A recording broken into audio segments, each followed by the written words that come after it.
What's going on? I actually wanted to give you an office tour. I'm gonna walk you through all of the hardware that I use on a day-to-day basis. My cameras, my monitors, and all of my fancy stuff that maybe you haven't seen before or heard of. So I hope it's helpful for any of you who are content creators building a sick home office. Let's go ahead and kick off the tour. So let's take a look at some of the hardware that I've got set up, and hopefully you can take some notes. I'll drop all of the links to anything that I have, mostly just Amazon links, in the description of this video. So if you're interested in buying any of this stuff for yourself, I'm not a reseller, I'm not promoting it, but if you're looking for it, it's gonna be down below. All right, so first let's start with this big old light that's shining at me. This is actually a really cheap, just like newer light. The bigger that this diffuser box is, the softer it actually hits you.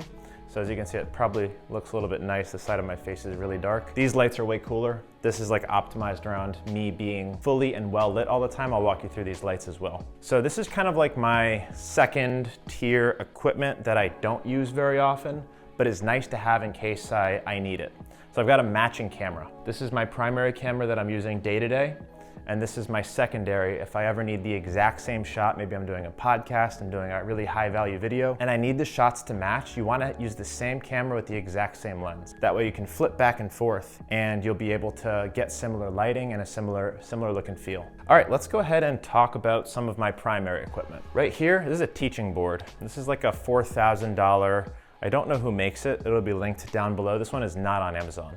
The reason I picked this specific teaching board is because it's non-reflective. I do a lot of content where I'm actually aiming at this thing, and if there's lights hitting it, I don't want that light to bounce back off in the shot. And it's really cool, so I can just kind of come in and draw things, and you can see me like live teaching and drawing stuff. I'm actually about to use this to film a bunch of short content, but this is my Smartboard. I pretty much just use it for creating content. All right, let's talk about some of my specs. When I come over here, I'll walk you through some stuff. This is where my assistant or anyone that I'm teaching sits. I've got a chair nearby so they can pull it up and see what I'm doing. It's my fancy backdrop so that my YouTube stuff looks pretty good. And then let's go ahead and sit down and see what's on my actual desk. And I purposely did not clean today. I didn't pick anything up. You've got my coffee. You've got my liquid focus. This is something that I subscribe to on Amazon. I drink like one of these a day, mostly instead of coffee. It's like 150 milligrams of caffeine plus some nootropics. All right, now let's break down some of my specific specs. There's a lot going on here. This is probably where we're gonna spend most of the time on the video, starting with this giant monstrosity of a monitor. So this is a Samsung monitor.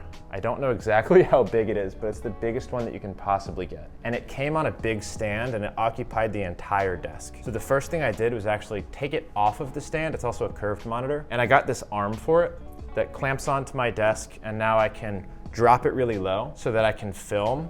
I can have my camera right here instead of it having to be way up here. Because if it was on the stand, now the monitor, its lowest point is like here, which is a little bit too high if you're trying to film over it. So the arm lets you get it out of the way, adjust it, move it up and down. And this is also a standing desk too. I don't touch this too much, but it does go up and down if I ever need to make like micro adjustments in the setup. For those of you considering getting a giant monitor like this instead of 1, 2, 3 monitors, at my last setup I actually had 3 monitors that were all connected to my USB hub, which I'll be walking you through as well. I actually really like the one monitor a lot better. A lot less technological issues, less glitches. It's just a single monitor. Now the biggest thing to get used to was the display. And a lot of people are scared that like when they're filming Loom videos or screen share videos, obviously I can't screen share this whole thing, but it's actually really easy to film a specific window. So watch this. This is called a Stream Deck. I'm gonna push one button and it's gonna open up my Loom, and now it's already set to a specific window. I can just literally select this window and it automatically puts it there, and everything's always segmented into these kind of 3 squares. And I use a tool called Rectangle to just really quickly hotkey them into different positions on my screen. That way it makes productivity really fast, and if I ever want to take over the entire screen, maybe I'm building an N8N automation or doing something more graphic designy, I can actually utilize the entire space with just a single click. So let's talk about this guy. This is an Elgato Stream Deck. I actually have a lot of Elgato products. Once you start using Elgato products, they all integrate really well together. The Stream Deck, I was actually resistant to buying it for a while since it's like another big clunky piece that sits on my desk. Did I really need it? If you're filming content, this is a non-negotiable, this Elgato Stream Deck. It connects to my teleprompter, it connects to my key light, and I can control all of it from this one hotbed. It's also really convenient for like programming and hotkeys. So the Loom button I use all the time, Google Docs button, Google Sheets button. I can turn my entire setup on and off because down here we've got smart switches, Govee smart switches that are programmed to either respond to my voice on a schedule. This whole thing goes on and off. My camera and lights go on and off on this program. And I use a lot of different recording tools. So if I'm recording on OBS, for example, I can just click the OBS button. OBS opens up, I can record, pause, I can switch different scenes and views, I can control my teleprompter and my light. So as a content creator, this just makes life so easy. So that's the Stream Deck. Let's talk about the computer itself. This guy right here is a lot of, see, I didn't clean or make any of this nice. This is how it is pretty much on a day-to-day basis. So I actually have two kind of computers that I use on a day-to-day basis. This is my main computer. It's obviously sits here, it's not a laptop. This is like an iMac Mini Pro. It's very powerful. This is about $2,000.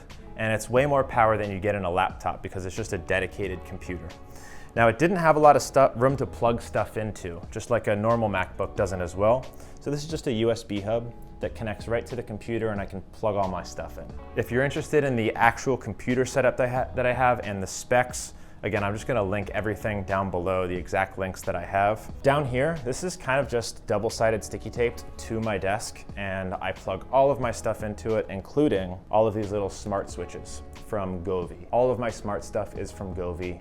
Again, having it all under one roof, one app, makes life a lot easier. All of the LED lights that are on my back wall are all Govee, so I can turn them all blue, gold, pink, just with a click of one button. Okay, let's move it on and talk about some of the stuff going on up here. We've got two lights, we've got a camera, we've got a teleprompter. So this is my key light. It's by Elgato, the same maker of the Stream Deck. Once you start getting Elgato products, you should just get all Elgato products because you have it all under one app. It all works together, controls each other. So this key light, I can turn it up and down really easily with these knobs. It's a great light, good diffusion, really good color. I can make it white, yellow, whatever. Lights are pretty simple. This guy is from Newer. It's a much bigger panel. It's also just plugged into a smart switch. If I were to do it again, I would probably get two Elgato key lights, just two matching lights on each side. This light setup is really nice, having one on each end hitting you, especially if you can turn them up and down, because now you can get more emphasis on either side of your face. What you also might notice about this room is there's no windows. So I have full light control. There's never any like natural light hitting me that I'm battling with the sun. I just have perfect lighting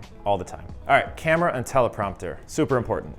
So I shoot with the Sony A74. I think it's about a $2,000 camera, and both of these Sony A74s have a Tamron zoom lens that I'm gonna link down below. I don't like the prime fixed lens where you can't zoom in and out. I use the zoom in and out all the time. To either get tight shots of my face, I can zoom out and get my entire backdrop. And then obviously I bring that camera all over the house so I can film all over the place. Sony A74, Tamron zoom lens. Now, what you might also see is a bunch of wires coming out of here. I actually don't have a live battery in here. I don't usually have an SD card in here. I use this continuous charge battery that's plugged directly into my setup, so I never have to worry about the camera being charged up. It's just always charged, always ready to go. And then I've got an HDMI cable running from the camera directly into my computer. That way I can film content directly into the computer without having to go into an SD card. If I ever do want that like 4K content, then I do film into an SD card, bring it over here, transfer it over. But usually it's just not worth the extra friction for me as a content creator. So I usually just film directly into something like OBS. All right, what is this guy? This is the Elgato Prompter. So this thing is cool because it kind of acts as a third monitor. You can just drag things onto it. It's got a really nice standalone app that I can just put scripts on. It puts it right there on the prompter. It's got voice control. I can control the prompter from my Elgato switcher. So it's about as easy and friction-free as a teleprompter could be. It's usually not on unless I'm filming long-form content. I really only use it for like the introductions to my YouTube videos. And any other time, I just kind of slide it off like this, and then it just slides back onto my camera once I'm ready. And then it plugs directly into the computer to obviously connect to the Elgato Prompter app, and then just slides right back on. So unlike normal teleprompters, this one is like super easy to use. Come on over here, we'll take a look at our tripod. So I did splurge and get like a $300-400 tripod. It's just nice having stability, full control. I can really just like fine tune where this thing sits. And especially if you're putting a teleprompter on your camera, that adds a lot of extra weight. So if you don't have a good tripod with a really good head, the thing's gonna tip, it's gonna fall, it's gonna be really annoying to control. It's a good back angle of what this arm looks like. This thing is a beast. To hold a monitor that heavy, it needs to have like 2 clamps and a giant thing back there. Last thing I'll point out here, the HDMI cable that's running from my camera to my computer. This is just a regular HDMI.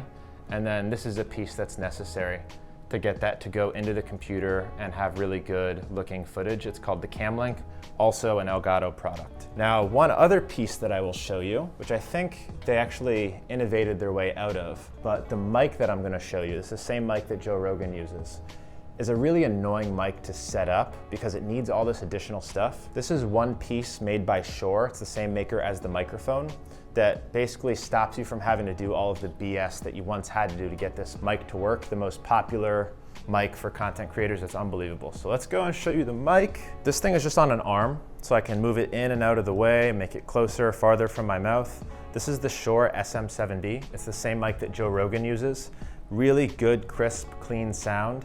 I think the mic itself costs about $250, but if you're going to use this mic, you're gonna need all of the other stuff, like a preamp to increase the gain, make it sound good. Now I believe they came out with a newer version of this same mic with all of that stuff built in, but it's about $500. If I were to buy this mic again right now, I would get the newer version, obviously, but I've had this one for about 3 years and it's one of my favorite mics. Now the thing about audio is this mic does not plug directly into this camera. This mic actually goes directly into the computer. So that means the video and the audio are kind of 2 separate files and OBS puts them together. But if I ever do want to film into my camera to an SD card, I actually have to use a different tool. You see, this is just where I plug a bunch of stuff in. And I have one in now. I've got 2 sets of these things. This is the DJI Go mics. This is the old version and these are the new versions. So you can plug these directly into your phone like we're using right now, or I can plug these directly into my camera using a tool like this. It just goes right in and I got a receiver, and then this is going to be the mic. So I've got audio going directly into the camera, and then if I want to sync those files later, it's really easy. But this is good audio, so usually don't even need to. All right, now some random stuff. The chair. If you're gonna work long hours like I do, making content, building stuff, building businesses, get yourself a gaming chair. I don't play video games, but this thing will protect your back and add years to your life. It just keeps you nice and upright. I haven't had back issues a day in my life. I don't know if it's all thanks to this thing, but get yourself a gaming chair. They're not that expensive. It's like a $500 chair. Really not that bad. Now, my setup down here, we've got my mouse, my keyboard. This is just like the maxed out Logitech set. If you're interested in the exact model, it's gonna be down below. I've been through a lot of mouses and keyboards. I don't know if this is the best mouse and keyboard on earth, but I'm super used to it at this point, so we're keeping it. Now some personality stuff. Little tiny speaker. This is definitely not optimized, but this is our current solution for music. We play some chill step every day in the office. I'm usually the DJ. We've got my water jug that my girlfriend keeps full. I go through one of these probably every, how often do I go through one of these, baby? Every 2 days. Got to stay hydrated. And our dogs work with us every day. Right now they're getting their weekly bath, so they will be back and they will be clean and fluffy, but that's why you see all the dog toys everywhere. And the last thing, NeuroGum. So in addition to my more liquid focus little energy shooters, I like to chew on this throughout the day.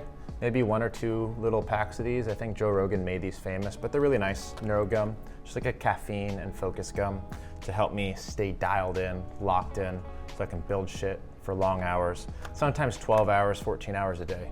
And then when I get done here, because obviously this computer doesn't go anywhere, I've got a MacBook Pro that I take into bed, take onto the couch, and then eventually my girlfriend has to rip it out of my hands at about midnight when she gets out of the shower. So all right, that is my office tour. I hope you enjoyed it. All of the links to the products that I use every day are gonna be linked down below. So I hope this helped. I hope this shortcuts some of your content journey. If you have questions about any of the individual pieces of hardware that I use, I'd love to know. Drop them in the comments. I will answer them personally. I've been nerding out and dabbling with lots of different tools and setups for a long time, so I will nerd out with you in the comments. Let me know your thoughts. I hope this was helpful. Please subscribe if you're not already, and I will see you soon.